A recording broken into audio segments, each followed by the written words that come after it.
Men Go'ro'g'li. Agar ojizlarga kuchimni ko'rsatganimda qahramonligimdan ayrilgan bo'lardim. Bugun sizlar bir-biringizni qo'llash o'rniga jazolayapsiz. Mardlik bu faqatgina kimnidir yengish degani emas. Adolat va do'stlikni qadrlagan insonlar aslida hammadan kuchliroq.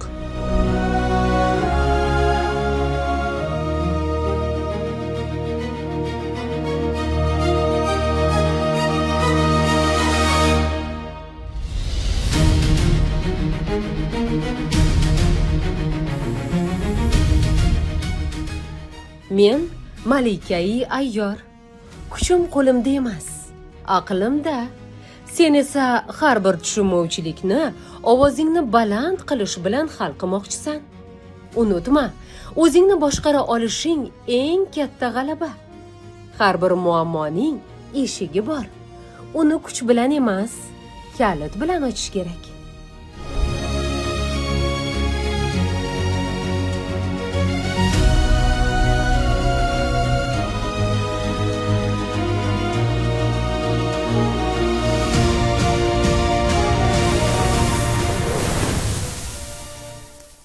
Men Rustam.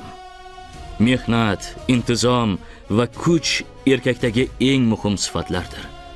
Men mana shu sifatlar sabab janglarda zafar quchdim. Qahramonga aylandim. Siz esa ishdan qochishga urinyapsiz. Dangasalik qilyapsiz. Unutmang, dangasalik dushmandan ham xavfliroq.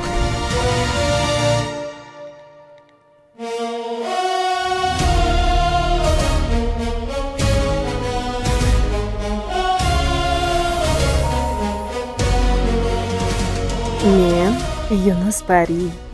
Ko'rinmayman, lekin izlaganlarga yo'l ko'rsataman. Sizlar esa ilm eshigi yonidan o'tib ketyapsiz.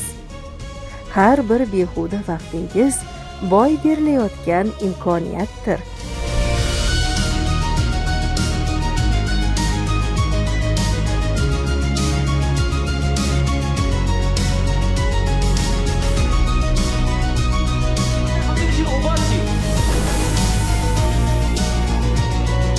Men Alpomish.